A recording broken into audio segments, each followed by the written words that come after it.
The rich don't work for money.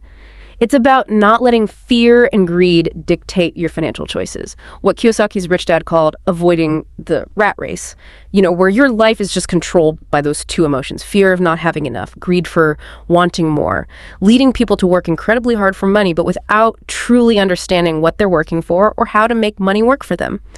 Okay, so if the rich don't work for money, what do they work for? This is where it gets really core, right? Kiyosaki basically distills financial literacy down to one simple but incredibly profound rule. He says, you must know the difference between an asset and a liability and buy assets. Simple as that. He argues most people struggle financially exactly because they don't grasp this basic distinction. They end up buying liabilities they think are assets. Yes. And what's so insightful is his plain language definition. It just cuts through all the typical accounting jargon. An asset, he says, puts money in your pocket. A liability takes money out of your pocket. End of story.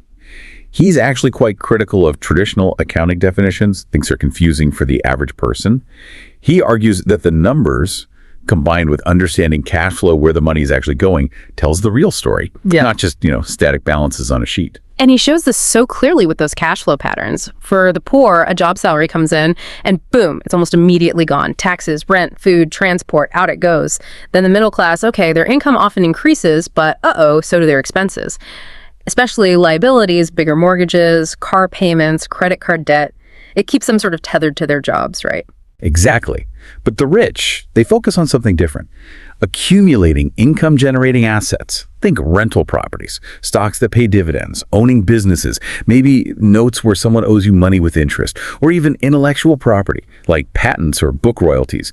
These assets then fund their expenses and allow for reinvestment, which leads to growing wealth and eventually real financial freedom.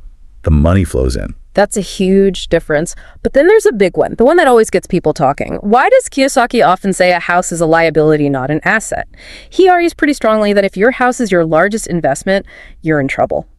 Because, while a home might appreciate over time, hopefully, it also has significant ongoing expenses, right? Mortgage payments, property taxes, insurance, maintenance, repairs, all that ties up capital that could be invested elsewhere, making money. He even uses his wife's parents as an example. They were forced to move because property taxes got too high after they retired. It's a stark illustration. Yeah, and if we dig into that, what we see is the rat race for the middle class is often characterized by something he calls bracket creep. Your income goes up, maybe you get a raise, but then your expenses tend to rise right along with it, often fueled by debt, to maintain a certain lifestyle or buy more liabilities like a bigger house or a newer car. And this, he says, is high-risk living caused by weak financial education, quote unquote. It leaves people financially vulnerable,